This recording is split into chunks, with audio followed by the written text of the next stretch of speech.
My name is Sister Ophelia. I was on the road to my new assignment in Ashland when the world simply changed. One moment the highway was empty, quiet as a chapel at midnight. The next, the town ahead of me erupted in screams and gunfire. Then I saw them, those things staggering out of alleyways and breaking through windows, their bodies twisted into shapes no soul should wear. Every doorway felt like a trap, every shadow a hand reaching for me. I hid wherever I could, behind dumpsters, under porches, pressed against cold brick while the undead shuffled past close enough that I could smell the rot on their breath. I prayed, not for deliverance, but for silence, for them not to hear me. When the shooting started, I nearly screamed. But then I realized someone was fighting back. Someone alive. I crawled, sprinted, stumbled my way toward the sound until I saw your truck. The doors were unlocked. I slipped inside and curled up on the floorboards, shaking so hard I thought the whole vehicle would rattle. I stayed there until the gunfire faded and the moans drifted away into the trees. Only then did I dare to breathe again. In my younger days in New York, I worked in a garage to pay for my schooling. Turns out those long nights fixing busted carburetors were a blessing in disguise. Once the coast was clear, I found your tools and finished repairing the truck myself. My hands were trembling, but muscle memory is a powerful thing. By the time you found me, the engine was ready, and so was I.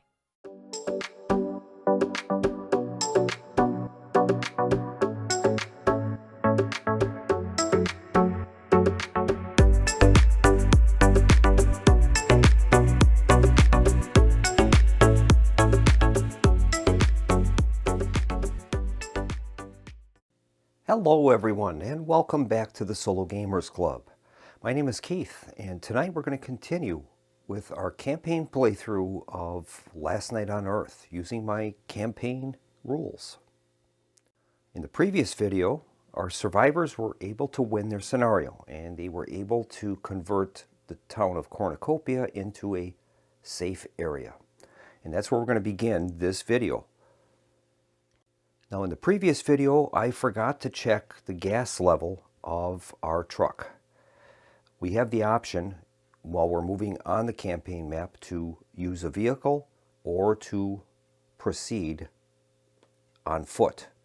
So the vehicle is going to be faster for us, but it does use gasoline. And that is, we're going to be needing gasoline to solve our end of campaign situation that we have up in Bayfield. We have a green cube. We were lucky to draw one of those, and I elected to place that in Bayfield. And if we can get there, we can attempt to flee Ashland County by refueling a commercial fishing boat in Bayfield and sailing out into Lake Superior and maybe getting onto one of these islands that are on the lake and escape the zombie apocalypse. So we're going to check the fuel level of what's in the tanks of our vehicle. It's going to be a 1d4 minus 1 roll. So it could be 0 if we have a 1. Here is the roll. The result is a 4. So that means we've got 3 gasoline units in the truck, and we'll place those in the bed of the truck so that we know that. Now these are in the tank. We technically could spend a turn to siphon them out if we chose to and put it into tanks, but I don't think we're going to do that. We'll use the truck for our movement on the map. Now at the end of the previous scenario, we saw a new character come into play, and that's Sister Ophelia, the reformed nun. She has 3 health boxes. Her keywords are holy, strange, and female. And her special rules are redemption. She can take a wound to cancel any fight on a roll of 3+. She has a dark past. Anytime she kills a zombie in a fight, she has to roll a d6. And on a roll of 4+, she may heal a wound, which is great.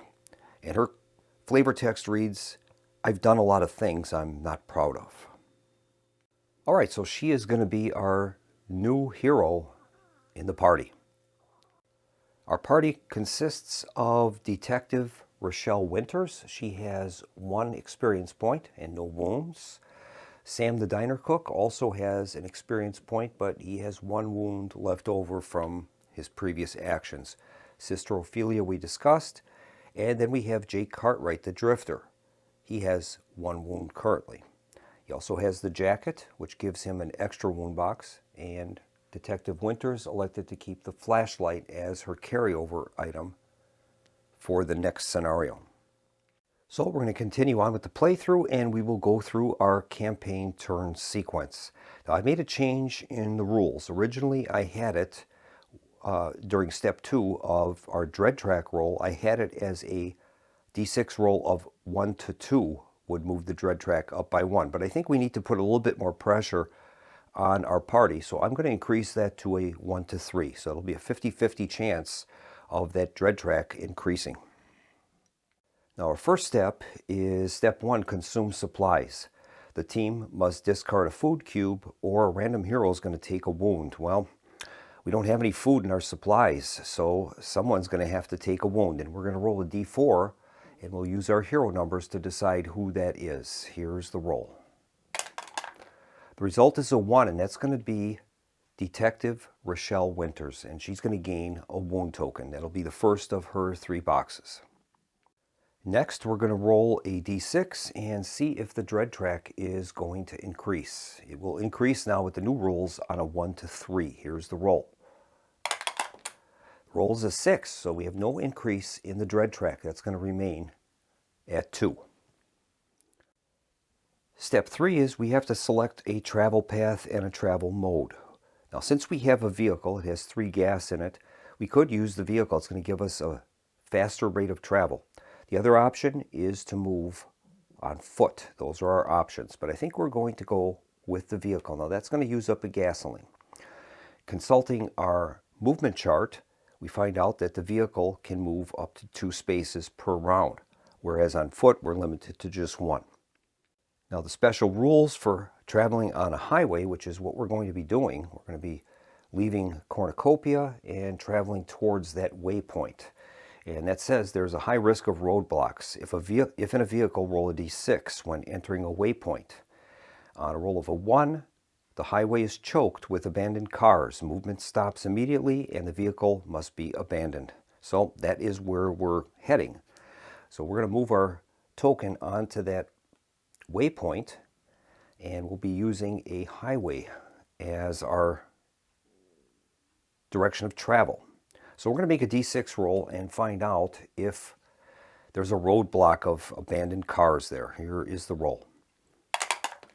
And the result is a 1. What else would it be? And that means we have to abandon the vehicle.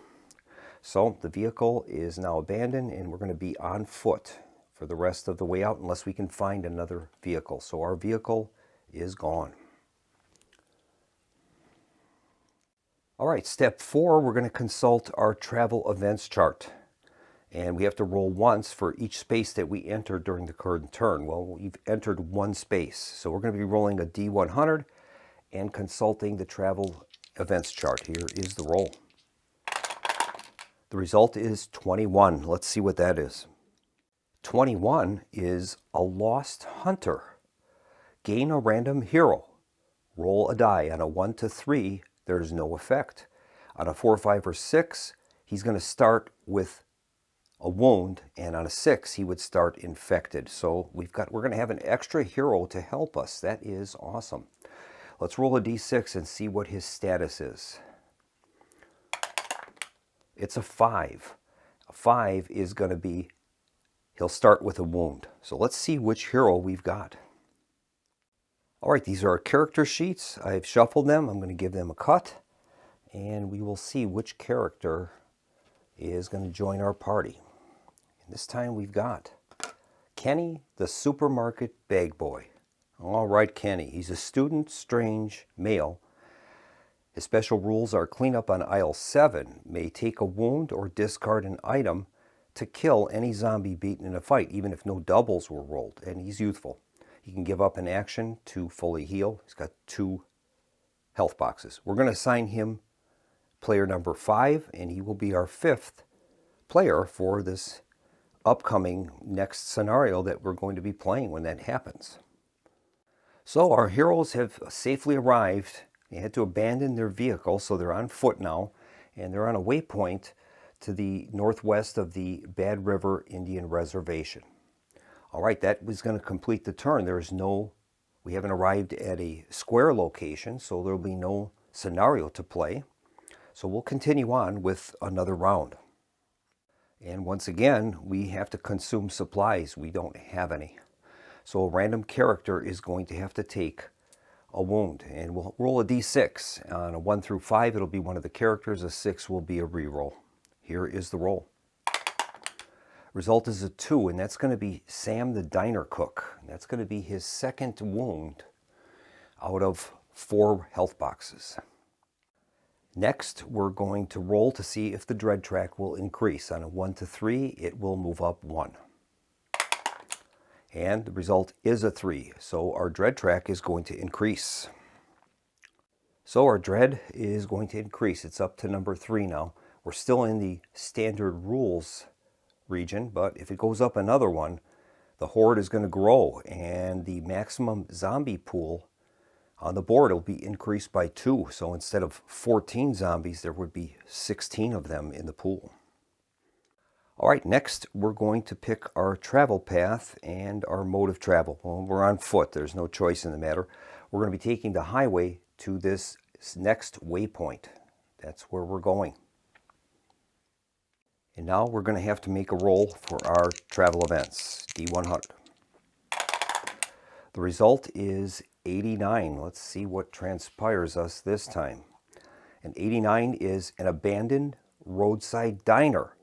Gain 3 food and roll for a zombie or bad strangers encounter. Well, we're going to gain 3 food. That is great. So I will award us 3 of these orange cubes. That's great. But we're going to have to check for an encounter. This is the first time that we're doing this. So we're going to get out our random encounter sheets. And the possible encounters include zombie encounters, wild animal encounters, or bad strangers encounters. So we have to figure out which one of the 2 it's going to be. The event told us it could be either a zombie encounter or a bad stranger. So we're going to roll the dice. On a 1 or 2, it's a zombie encounter. On a 5 or 6, it's bad strangers. 3 or 4, we will re-roll. The result is a 5, and that's going to be bad strangers. And it reads, desperate human survivors, rogue highwaymen, or armed looters. They use cover, they use firearms, and they want your supplies. They have a special rule under fire. Because these enemies shoot back, if you roll 0 successes, the encounter is a catastrophe, killing the entire party and ending the game. Oh no. Well, this might be a little strong with this rule that I've developed, but I wanted to make sure that this is an exciting type of campaign. And if this was the zombie apocalypse, this would easily be a possibility. So we have to have an encounter against bad strangers. Encounters are resolved as follows. Whenever a random encounter begins, determine our squad's combat pool. We're going to gain a d6 for each unwounded hero that we have in the party. Well, we have 2 of them, so that's going to give us 2 d6 so far. Next, we're going to roll a die. When we roll these dice, 4 5s or 6s are successes. If any hero is equipped with a gun or a melee weapon, they will be scoring successes on 3+. So that's what we've got. So we're going to roll these dice, and we need to get a 4, 5, or 6 for success. If we have 0 successes, the way I've got this written is the whole party is going to be taken out by these unfriendlies. So here is the roll.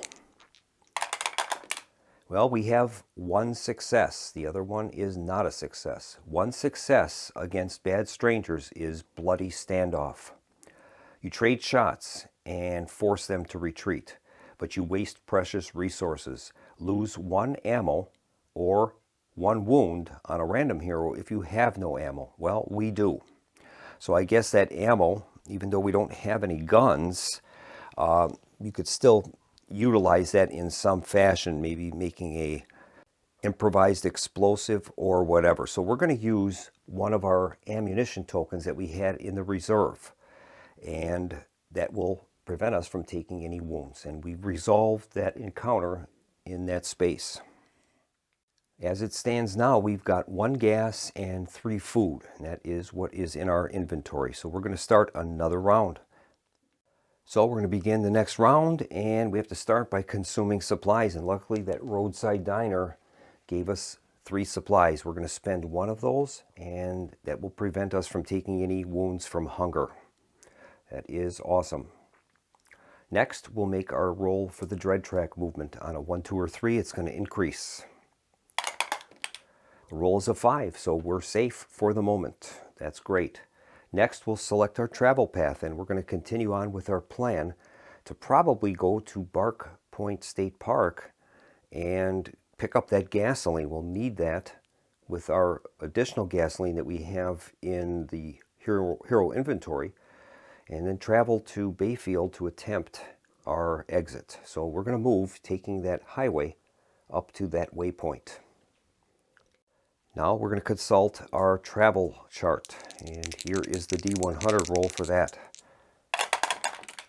And we've rolled a 63. Let's see what 63 is.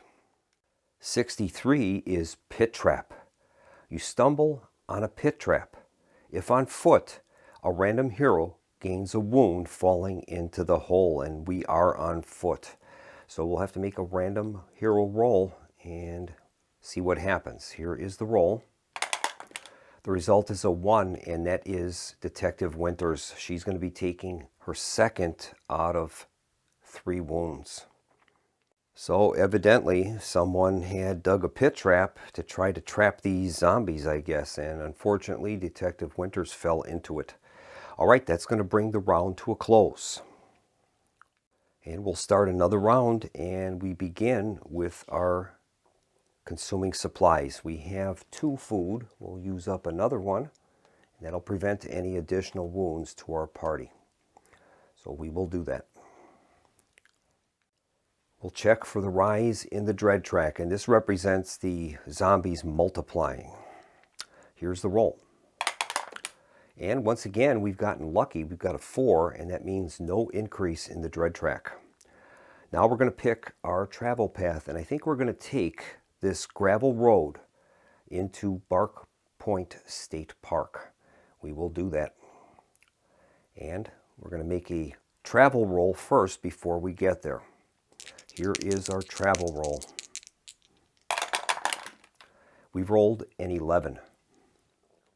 And 11 reads, Burned Out Farmhouse. Gain 1 random item. That is awesome. So we're going to shuffle up our hero deck, and we will draw until we get an item. All right, I've shuffled up our very large hero deck, and we're going to flip through these until we can find an item.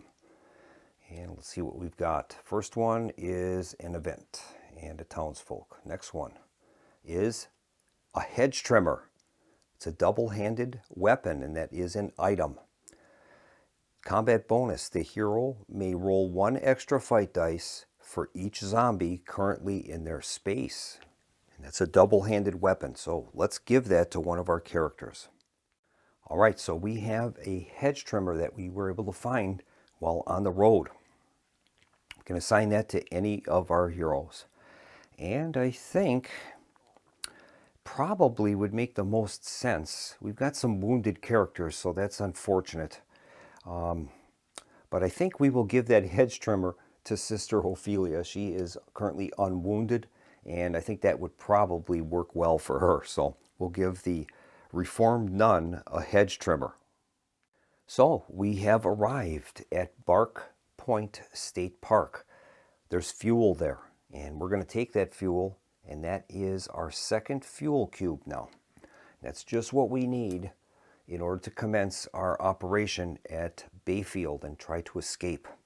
But now we are in a square location, so that means that we're going to have to make a roll on our scenario table. Reading the description for Bark Point State Park, it says, a narrow peninsula jutting straight out into the freezing waters of Lake Superior. It offers beautiful views and dense cover, but its geography means you can easily be pinned against the shoreline with no escape. So we're going to consult our forest region table. As this is a green location, that is a forest location. So it says ambushes, isolation, weather, and line of sight tension. We're going to roll a D100, and that will tell us the scenario that we need to accomplish in this location. And here is the roll. It's a D100 roll. The result is 80, and that is darkest night. So we're going to have to resolve the darkest night scenario in Bark Point State Park. And I will set up that scenario, and we'll come back and begin the action. So let's take a closer look at the darkest night scenario. It's 15 turns long, and it reads, trapped and alone in the radio station atop Timber Peak, Samantha, the DJ, has broadcast for help as the zombies close in. The only thing keeping them at bay is a thin net of arcing electrical wires she has set up surrounding the building, powered by a pair of old generators, sputtering as their fuel runs low and the lights flicker. It is clearly only a matter of time before the generators give out. Her only hope is that someone will hear the sound of her voice before it's too late. And it says, note, this scenario requires Timber Peak expansion to play. You must have the radio station and train station boards, as well as generators, fuel cans, and Samantha, the DJ, Town Folk event. All right, I've got the game board set up, and this is an irregular board setup. We get conditions where we're not using the standard center board and we're trying to apply other tiles. You can get situations that are called pinch points. And an example of that occurs here between the library and the office trailer. It only moves on a diagonal, is the only way to get across. And the rules state that any heroes with 3 or more wound boxes are too fat to get through there. They can't squeeze through. Anybody with 2 wound boxes is small enough to squeeze through there. The zombies don't have any problems with that. As a part of the setup, we have placed the radio tower with Samantha the DJ and 2 generators, 1 in each portion of the building. So we've got Samantha the DJ with 2 generators and 5 cans of gas that she can use to keep those generators working. Our heroes are going to start the game at the south end of the board along the railroad tracks. We've got 5 heroes, so I've chosen to place 2 of them together in this space and the other ones 1 space each. Also, as a part of setup, we have taken the number counters numbered 1 through 8. We've randomized those and placed them in random buildings on the outside edges of the board. So in the northwest, we've got the office trailer, the lumber yard, and the sawmill, and there's 3 number counters in there. In the northeast, we have the power relay station and the diner. There's 1 token in that area. In the southeast, we've got the gym, high school, and bookstore, and each of those buildings has a token in it. And finally, in the southwest, we've got the factory, the antique shop, and the library, and there's 1 token in there. As a start of setup, we have removed 2 fuel can cards from the deck. Those are placed off to the side. And our job is to find 2 fuel cans, bring them to the radio station before the sun track reaches 0, before the zombies kill 3 of our heroes, or if they kill Samantha, the DJ. Before we start our first hero turn, we're going to be rolling 2 6-sided dice, and those will tell us which of the number counters are going to represent the fuel cans. Now, we'll be using D6. There's 8 of these tokens, so that means tokens 7 and 8 are just decoys. There's nothing there. So it'll definitely be a number between 1 and 6, and we'll need two separate numbers for that to reflect that. We've got to find the fuel cans, bring them to the radio station, and keep those generators going. Each turn, what we're going to be doing is making a die roll.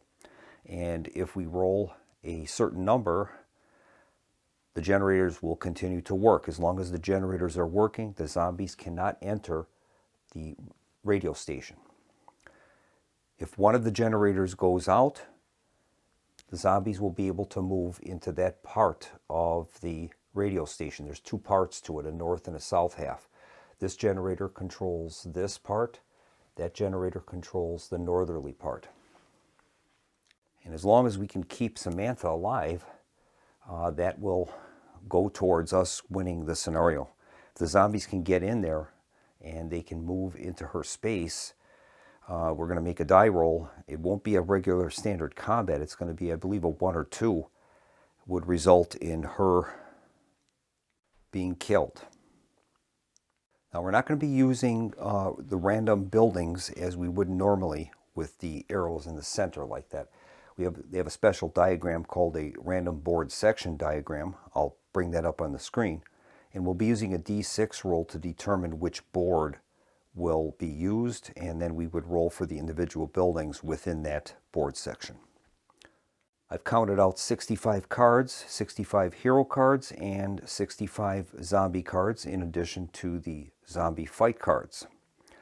The only scenario search item in this game is Samantha Radio DJ, and she's been shuffled into the deck. Now, she's a townsfolk event, but what this does is she's also represented on the board by a counter. So she can't be eliminated in that fashion by discarding the card. She will always be on the board. So our final part of setup is we're going to roll 2d6 and find out how many starting zombies will be on the board. There's 14 in the pool. The scenario special rules include zombies auto spawn. So we'll be rolling for zombies each round. There'll be zombies coming on. And then for the heroes, it's going to be the radio station and number counters. Those will be the special rules involved in this. Now, as you can see on this board configuration, there's 3 long buildings all in a row. So for our heroes to get to that other side, they're going to have to go all the way around to get into these buildings. So that could be a little bit of a problem for us. The other ones, with the exception of this pinch point, can kind of be accessed through normal movement. But in this case, these buildings are all linked together, and we'll have to go all the way around to get access to the power relay station, the gym, and the high school. So let's make a roll and see how many starting zombies we're going to have.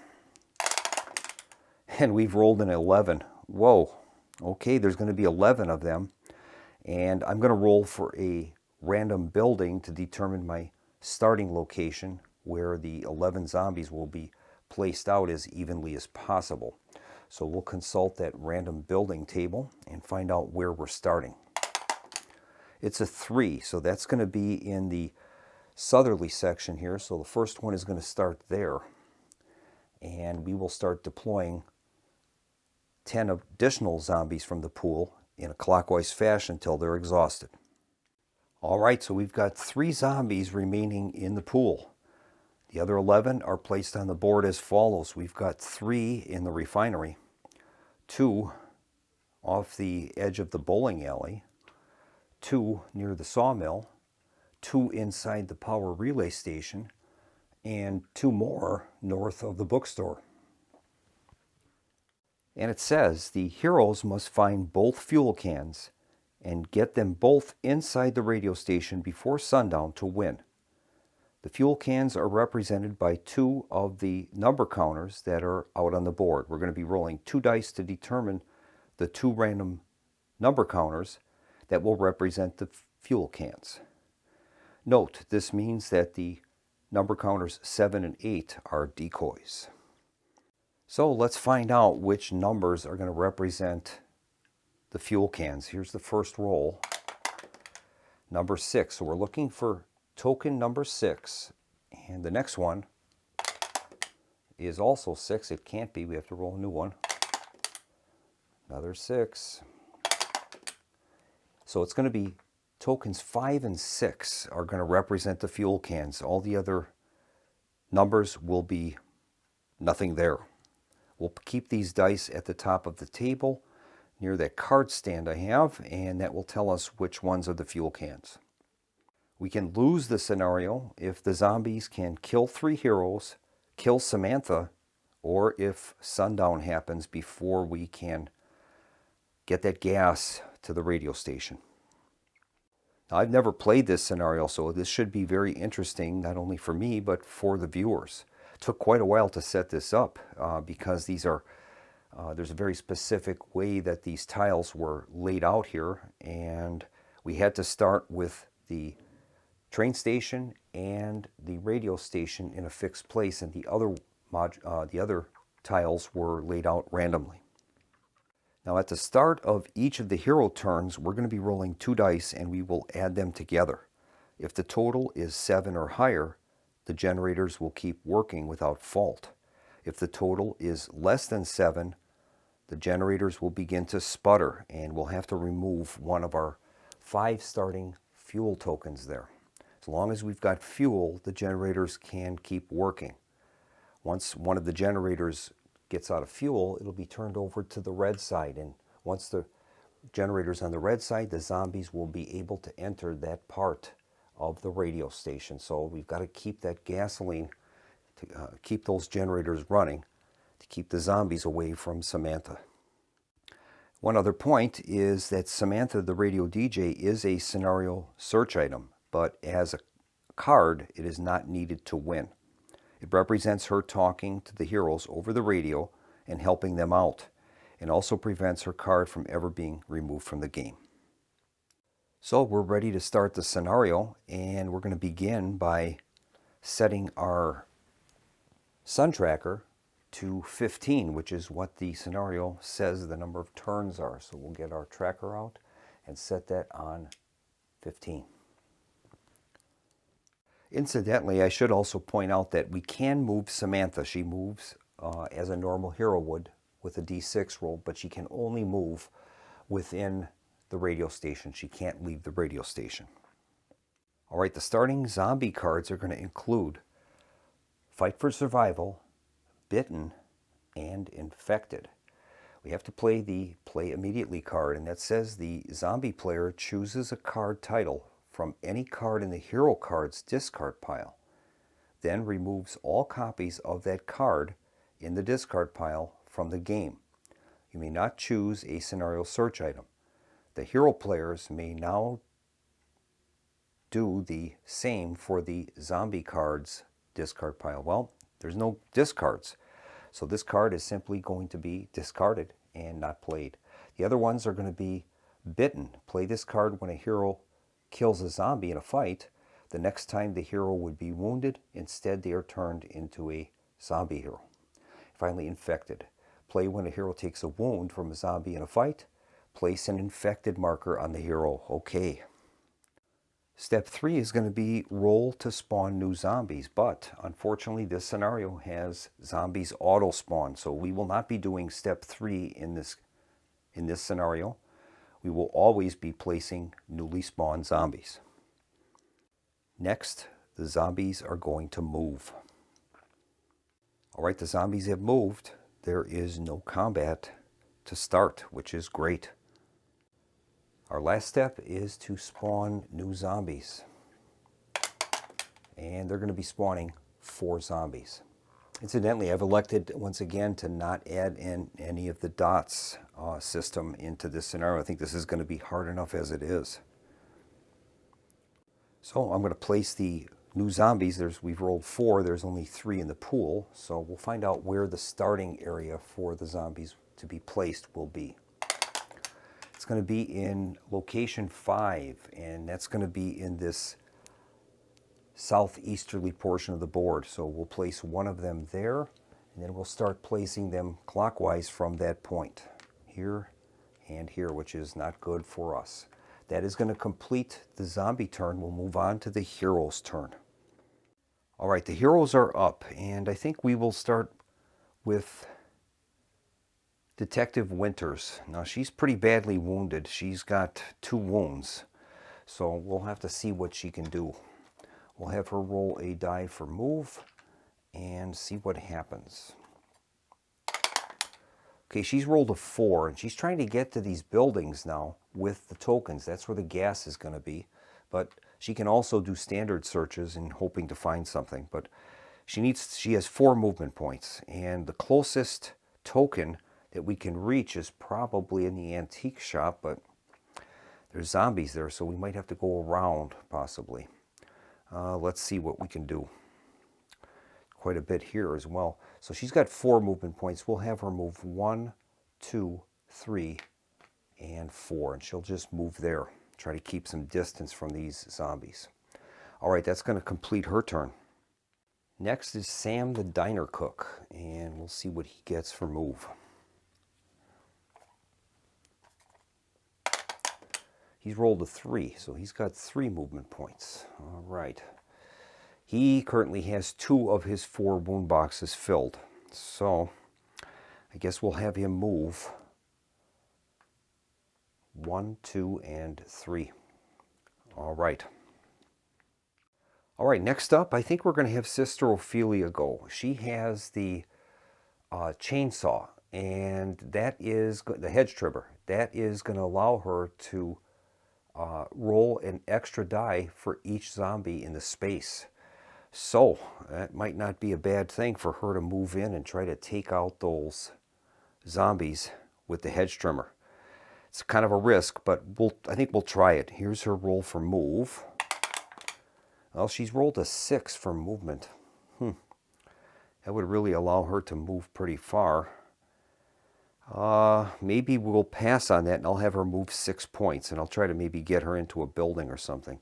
So she'll move 1, 2, 3, 4, 5, and 6. We'll have her move there. All right, now we've got a couple other heroes to activate. We've got Kenny, the supermarket bag boy. We'll have him roll for move. He's rolled a 3, so we'll have him move 1, 2, 3. And finally, we have Jake Cartwright. He's got 1 wound out of his 4 now health boxes. Here's his movement roll. He's rolled a 6, and thank goodness. He's got to get around these guys. 1, 2, 3, 4, 5, and 6. And we'll see if we can just plug along and try to get to these locations with the tokens and find the gas. Zombies are up next, and we'll execute the Sun Track step. We're down to 14 turns. All right, the zombie cards for the turn consist of Locked Door, Shamble, and Haunted by the Past. This is going to be played to move a zombie D6 spaces. This card will be played if a hero attempts to move through a door, and that's going to stop their move. Haunted by the Past, it says play this at the start of the zombie turn on any hero that does not have the keyword student. All right. Well, that means that it'll be any hero except for Kenny. Kenny is a student. So we're going to make a D4 roll, and that will tell us which hero is going to have that card attached to them. And here's the roll. It's going to be hero number 1, and that is Detective Rochelle Winters. She's going to have this Haunted by the Past, and she's going to gain the keyword strange, and she will not be able to have any townsfolk events played on her or on her fight dice. Okay. All right, it's the zombie move phase, and they're going to be playing that Shamble card. It's going to allow one of their zombies to move D6. So we'll play that card, and let's see. We'll probably I usually pick the zombies that are furthest away from us. So I guess we will use that zombie over there near the bookstore. We'll see how far he can move. He's rolled 3, so he's got 3 movement points. And we'll move him 1, 2, 3. Now the other zombies will move their standard moves. All right, all the zombies have moved. There's no fights, but they are right on our heels. And I think that that's how this scenario is going to play out. We are going to be right on the edge of these things catching us and attacking us. Now, I forgot a very important rule. We have to roll for the fuel in the generators. We're supposed to roll 2 dice at the start of each hero turn. So I'm going to roll for the previous turn. If we can roll 7 or greater, there's no problem. If we roll less than, we have to expend a fuel can. Here's the roll. We rolled an 8, so we're good. The generators are functioning fine. Now we're going to make the roll for this turn, for this hero turn. We've rolled a 2 only. So that means that we're going to have to burn one of the fuel cans. We've got 4 of them left in the supply. Incidentally, there were no zombies to spawn. They're all out on the board. So that's why we didn't spawn any zombies. Okay, now we'll move on to the hero activations. And I think we'll start out by activating Kenny, the supermarket bag boy, and see how far he can move. Here's the roll. He's rolled only a 1. Okay, he's going to move diagonally to that point, and that's as far as he's going to be able to go. That's going to end his turn. I think up next is we'll have Sam activate. See how much movement he has. He's rolled a 1. Oh my goodness. All right, I guess we'll have him move up here with Kenny. That's all he can do. That'll take care of Sam's turn. Next up, we'll activate Detective Winters. See how much movement she has. She's got 4. Okay, she's got 4 movement points. And let's see how we can maneuver this to get her to one of those spots with the tokens. I guess she'll move 1, 2, 3, 4. And we'll end her turn there. All right, next up is Jake Cartwright. Let's see what kind of movement he has. He's got 4 movement points. All right. And let's see. All right, he will move 1, 2, 3, 4. We'll have him move there. And that leaves us with Sister Ophelia, and she has that hedge trimmer. So let's see where she's going to move to. She's rolled a 2. All right, 2 movement points. And I guess she's just going to head. There's 3 tokens here, and we got 4 over there. So I think I'll try to have her wrap around the building. So she'll move 2 spaces straight ahead, and that's going to be the end of the round for the heroes. All right, the zombie turn is next, and the sun track is now at 13. Okay, the zombie cards are Surprise Attack, Shamble, and Infected.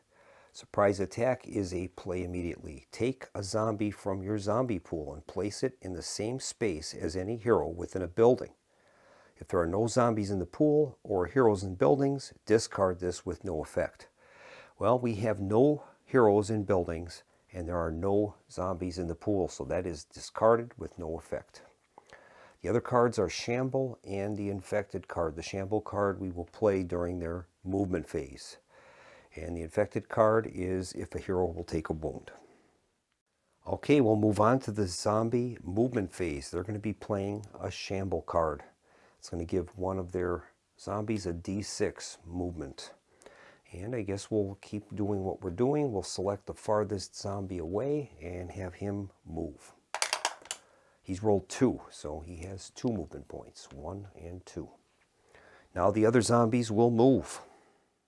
All right, the zombies have moved, and we're going to have to resolve a fight just outside the refinery. A zombie has moved into the space with Kenny and Sam.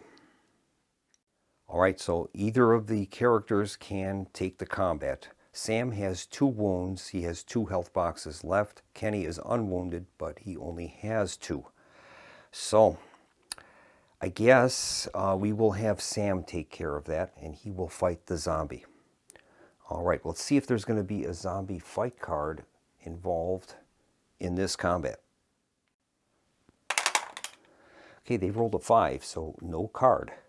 That means that Sam is going to get 2 blue. The zombie will get his standard 1, and we'll see what happens. So we'll make the roll. Okay, here's the fight. Sam against the zombie. And unfortunately, the zombie has won 4-2. I have no way to stop that. So that means that Sam is going to take another wound. He's at 3 of his 4 health boxes.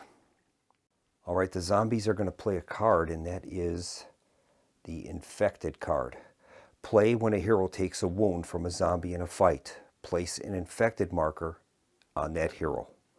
The flavor text is, I don't feel so good. And so we're going to place an infected marker underneath Sam's model. And he'll carry that with him for the rest of the scenario, and possibly, if he survives that, into the campaign portion of the game. And that infected condition says, when infected, anytime the hero takes a wound, roll a d6. On a roll of 1 or 2, they take an additional wound for being infected. Now, unfortunately, Sam has only 1 health box left, so he needs to really get out of there. All right, the heroes are up next. And as you can see, we've got several of our heroes pretty badly wounded. Sam's got 3 of 4. Detective Winters is 2 of 3, and Jake is 1 of 4 right now. All right, let's see if the generators have any problems. We'll make our roll. We're looking for a 7 or better. We've rolled a 9, so that's good. The generators will continue to function without any additional gasoline, so that's good. Now we got to figure out how to activate these characters. And I think we'll start with Jake Cartwright. He's right here. He has, depending upon his movement roll, we can see what kind of building he can get into. So let's give him a movement roll. Well, he's rolled a 1. That's not very good. In fact, that's terrible. I guess we'll have him pull back to this position, and that'll be the end of his turn. I guess next we'll see what's happening with the now infected Sam near the refinery. See how far he can move. He's rolled a 2 only. Okay, 2 movement points. Wow. He's kind of blocked off here. I guess the only path is this way, 1 and 2. And that'll end his turn. We'll do Kenny, the supermarket bag boy, next. Here's his roll. He's got a 3. Okay, 3 movement points. Well, we'll have him move 1, 2, and 3. All right. And now we'll activate Detective Winters. She's off the edge of the factory there. So here's her roll. She's got a 5, so that's pretty good. And let's see what we want to do with her. 5. Well, these are the closest tokens here. Maybe we should send somebody over to try to investigate that other side of the board. I think I'll do that. I'll have her move 1, 2, 3, 4, 5. We'll do that. And finally, we have Sister Ophelia with the hedge trimmer. Let's see how much movement she has. She's rolled a 1. Not good. Well, I guess the best she can do is probably move here. And that's going to bring the heroes phase to a close. Before we continue on with the zombies portion of the next turn, I realized that when Kenny came in, as a part of that random event that we had, he should have started with 1 wound, and we will mark him accordingly. We'll begin with the Sundrack step, and we're down to 12 turns. All right, the new zombie cards for the turn are, I've got to get to the Smoldering Dead, and Here They Come. That's a sacrifice card. All right, this card is going to be played at the start of the zombie turn. Zombies do not need to roll to take damage from fire markers. That's a remains in play card, so they will play that. And that one will be out on the stand until it's removed. Next card is I've got to get to the, and it says play this card at the start of the zombie turn on any hero and roll a random building. That hero may not search. Discard this card when the hero moves to the space of that building. If the hero is already in the building or cannot enter it, re-roll. Okay, and that's a remains in play card. That's going to get played on a random hero. So we'll roll a d6 and use our hero numbers to decide who this gets played on. It's 5, and that's going to be on Kenny. Okay. So we're going to roll up a random board section and find out where Kenny has to go. And it's a 5, so that is going to be in this southeasterly corner. We'll roll up a random building. Building number 4, and that is going to be the gym. So he needs to get to the gym. So I'm going to mark that building with the A designation, and we'll put the other A on the card next to Billy so that or Kenny, so we know which location affects which card. And now the zombies are going to move. Okay, the zombies have moved, and we're going to have a fight with the now infected Sam near the tavern.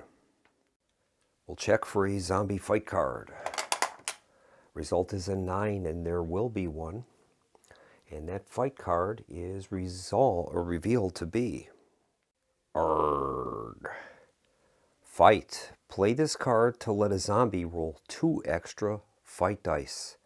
And the flavor text is gurgle, gurgle. That's not Tom anymore. It's not even human. All right, so it's going to get 2 extra fight dice. So the zombie in this case is going to be rolling 3 dice. And Sam is going to be getting 2. Now Sam has a special ability, and that's called Brawling. May cancel any zombie fight card used against him on a roll of 4+. So let's give it a shot. We'll see if Sam can cancel the Arrgh card. He's rolled a 1, so he is not going to be able to cancel it. And the dice pool will be 3 red and 2 blue. Here is the roll. And unfortunately, the zombies have rolled a 6. Sam did get doubles, but they're not higher. Sam is going to take another wound, and he's going to become Zombie Sam. So we're going to mark Sam as a zombie hero. He's going to retain all of his hit points that he had before he became a zombie, and he will be moving at a D3 until we can get rid of him. And our replacement hero for Sam is Sheriff Anderson, small town lawman, and he will make his appearance. He's going to start with a revolver, so we're going to find a revolver for him. We'll begin by looking at the cards that are not in play, and if we can't find that card, we'll find one in the hero deck and reshuffle it. Sheriff Anderson is going to begin in a random building, and I've determined it to be the tavern. Sheriff Anderson was somehow knocked unconscious earlier during the zombie apocalypse, and he awoke underneath the pool table, and he heard all of the clamor going on. Now he's ready for action. He has his revolver in hand. That's going to complete the zombie portion of the turn. We'll move on to the hero turns. And I think we're going to begin by activating Sheriff Anderson. He's going to roll for movement. He's rolled a 2. So we'll have him move 2 spaces. He's going to move 1 and 2. And now he's going to use his revolver. Has a range of 3, and he will hit on a 4+. He's going to target this zombie that is in the corner here by the refinery. So this is a short range shot. Let's see if Sheriff Anderson can hit his target. He's rolled a 6, and that is a success, and that zombie is no more. Sheriff Anderson will earn his first XP. All right, next up, I think I'm going to activate Kenny, the bag boy. Now, Kenny has to get to the gym before he can start searching anywhere. We'll see what kind of movement he has. He's rolled a 5. That's pretty good. So we will move Kenny 5 spaces, and I'll try to get him towards the gym. He'll move 1, 2, 3, 4, and 5. And that's going to bring his turn to a close. I think next up is going to be Jake Cartwright. We'll have him roll for movement. And he's rolled a 2, so he's got 2 movement points. And, well, the antique store has a token there, so we can try to get him to the antique store. I think he'll move through the library, so I'll move him 1, 2. We'll do that way. That'll bring his turn to a close. Next is going to be Detective Winters. We'll have her roll for movement. Whoops.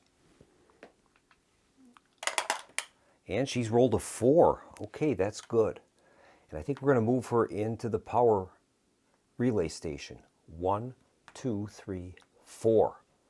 And she'll end her turn there. She's in a space now with one of the tokens. And next turn she'll be able to see if that's one of the gasoline that we need.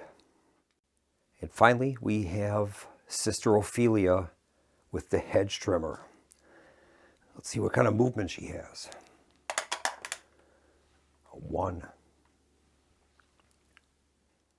Well, I think the best she can do is just move 1 space diagonally and try to get some space in between her and the zombies that are coming. That is going to bring the hero's turn to a close, and we'll move on to another zombie phase.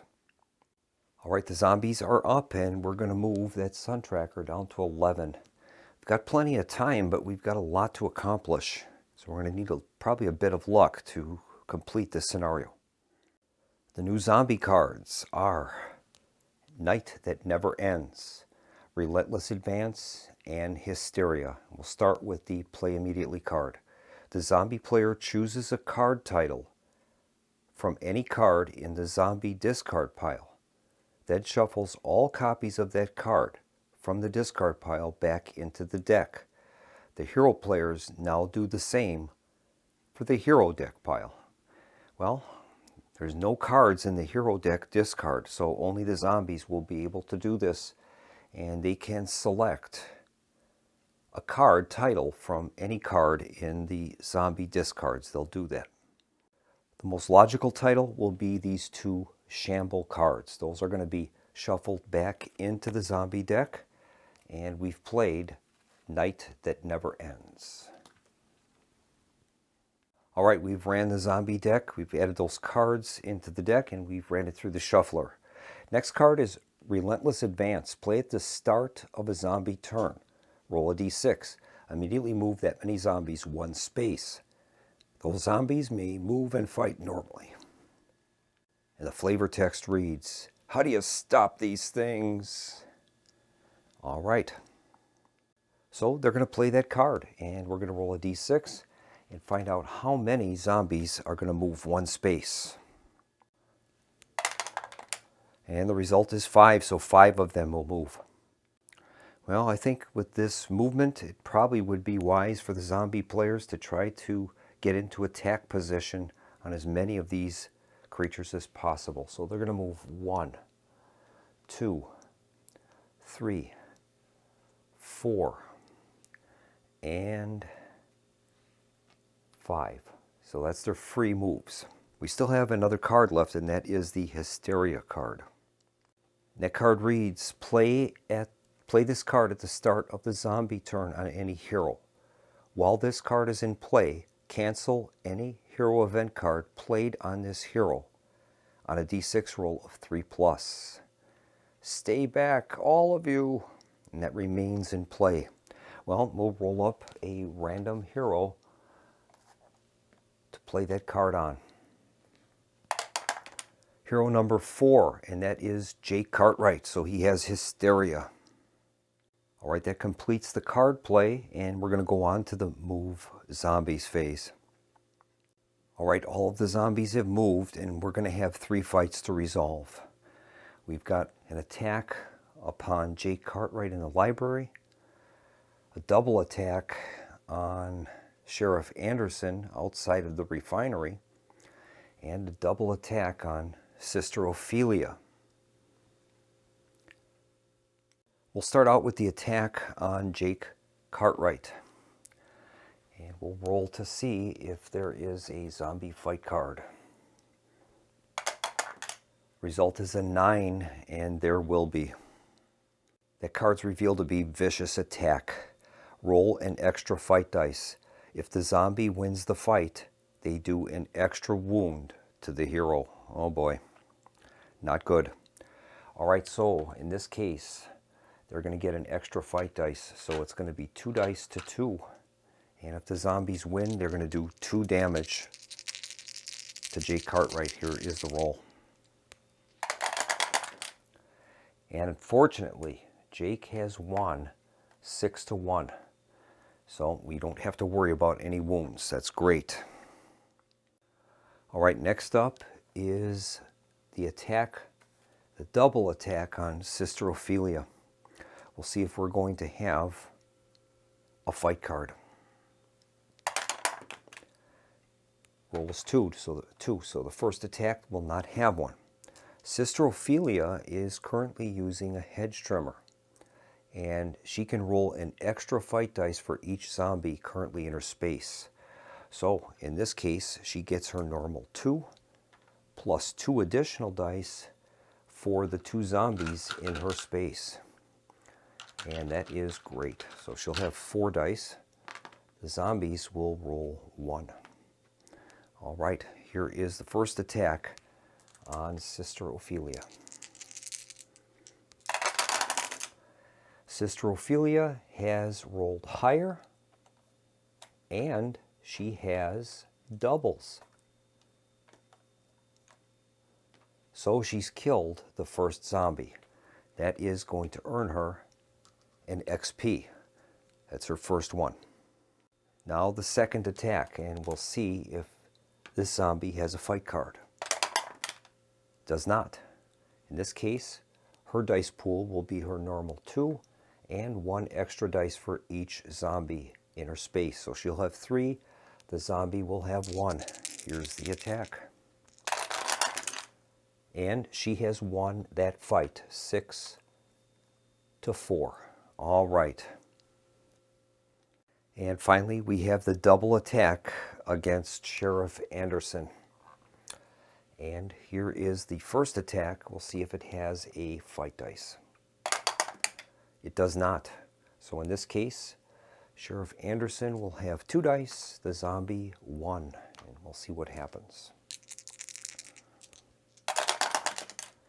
Sheriff Anderson won 4-2, so he staved off the first one.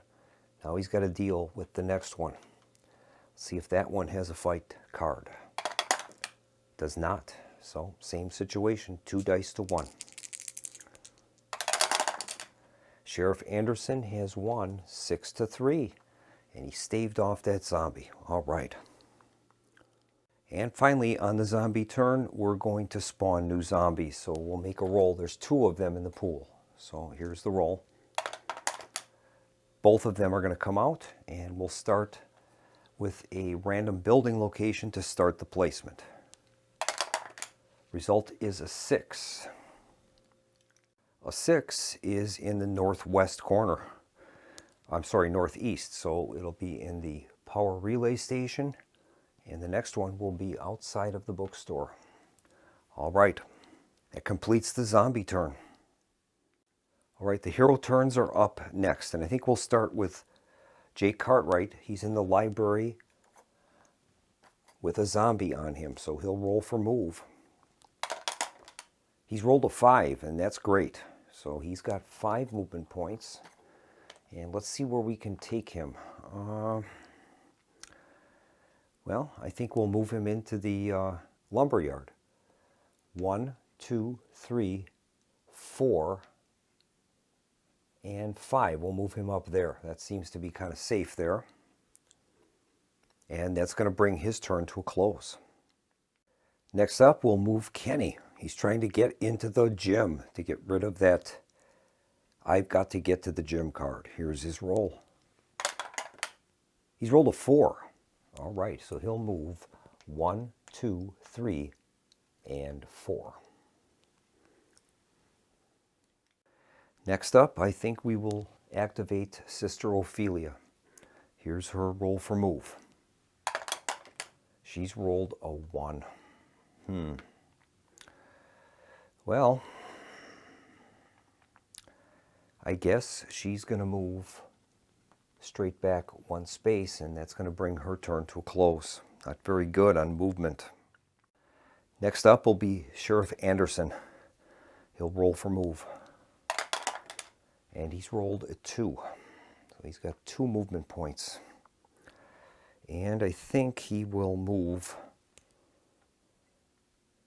He's kind of boxed in here. I guess we'll have him pull back 1 and 2. That's about all he can do. Next, he'll use his revolver. And the only viable target from that location would be through this little L in the building, and he'll target that zombie. I'll have him target the zombie, and he'll use his firearm. He needs to get 4 or better. Here's the roll. He's rolled a 2. That's a miss. So that'll bring his turn to a close. And finally, we've got Detective Winters. She's in the power relay station. She's going to pass on doing a move, and she's going to inspect that token. We're looking for a result of 5 or 6 on the token to have 1 of the fuel. Here's the token. It's a 2, so that is not the fuel. All right, that is going to bring the player round to a close. And once again, I forgot to do the roll for the fuel on the generator, so let's make that roll now. That'll make up for the one that I forgot in the beginning of the turn. We roll 2 dice, and we are looking for 7 or greater. We've rolled a 7, so no extra fuel is expended. All right. All right, we'll start another zombie turn, and we're down to 10 turns left on the sun track.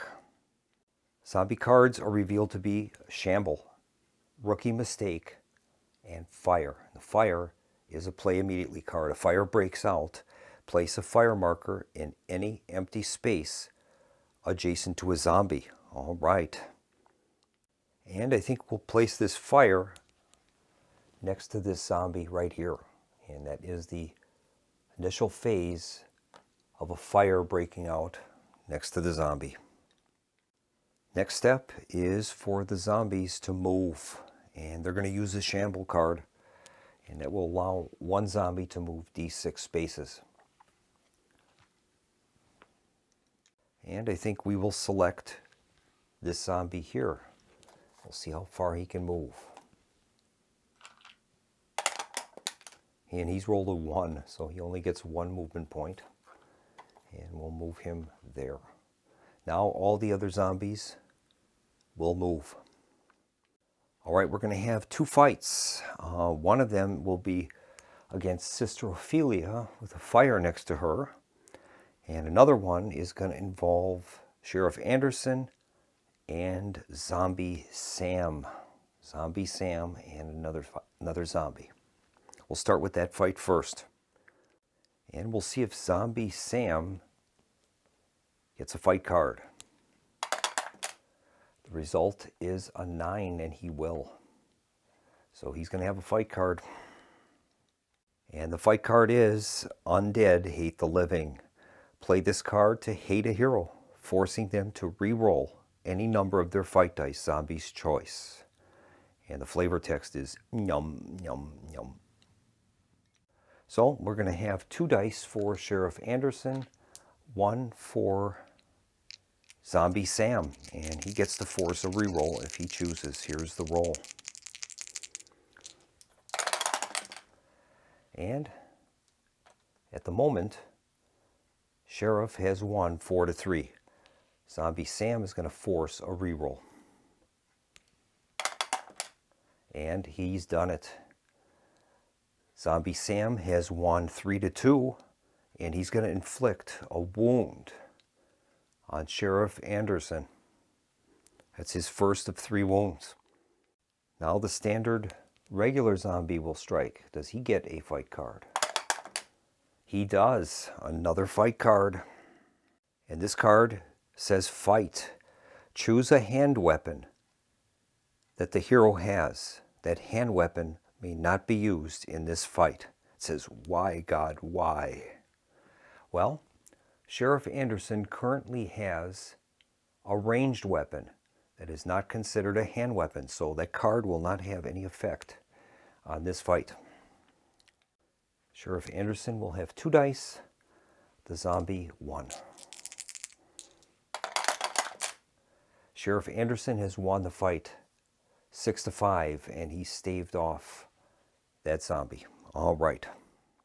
And now we have a fight with Sister Ophelia. Let's see if a fight card is involved in this fight. It is. The roll's a 10, and we'll see what the next fight card is. And this one is revealed to be Savagery of the Dead. Roll an extra fight dice. If the zombie wins the fight, the hero must also discard an item or hero upgrade on a d6 roll of 4+. It reads, don't let them surround you. All right, so Sister Ophelia currently has the hedge trimmer. It's going to give her an extra dice for each zombie in her space, so she's going to get 3 dice. The zombies will get 2 because of that Savagery of the Dead card. And we'll have to hope that she wins this, because otherwise she's going to lose her hedge trimmer. Here's the roll. And she has won the fight 6-4. And that's enough to stave off that zombie. All right, that is going to bring the zombie phase to a close. There are no zombies to bring into play. The zombie pool is empty. So what we do now is we move this fire to an active fire. And that'll bring their turn to a close. We'll start our hero turn by rolling for the generators. Here's the roll. We've rolled a 4, so we're going to have to burn another fuel. We're down to 3 fuel cans. All right, we're going to start our activations with Sheriff Anderson. Okay, he's going to roll for move.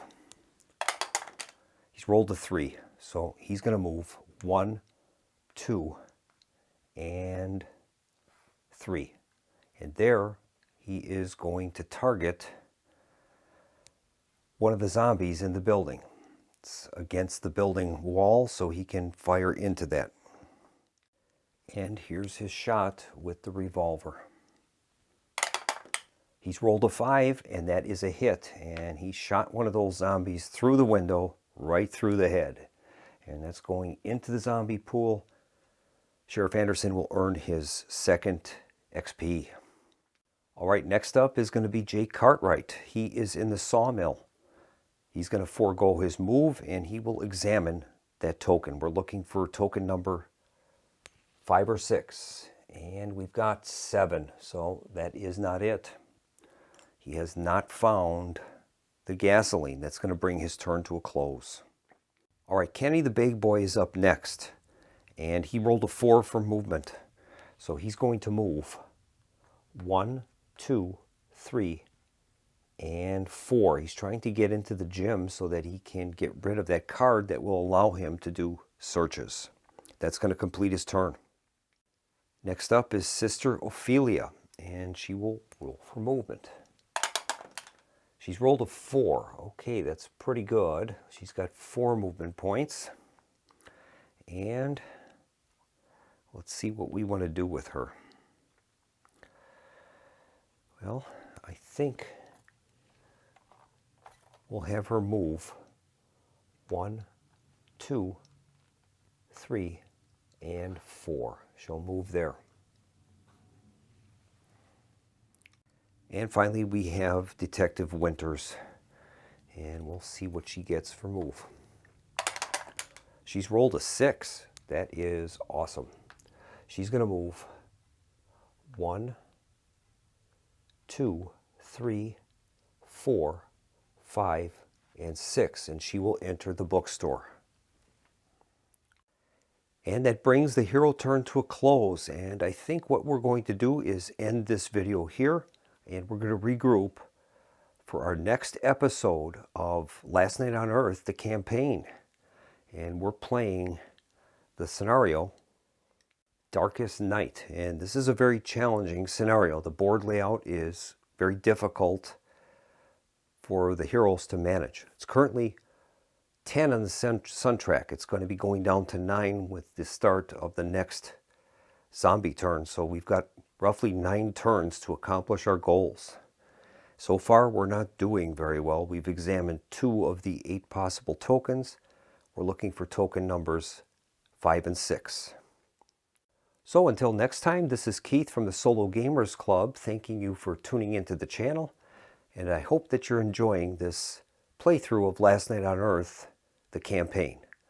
It is very exciting, I have to say, and it tells such wonderful stories that you could take any playthrough that you do and write down the events that happen. You could probably write a very terrific novel from that. So anyway, thanks for watching, and I look forward to seeing you again on the channel next time. In the meantime, this is Keith from the Solo Gamers Club signing off and wishing everyone a pleasant evening. Good night.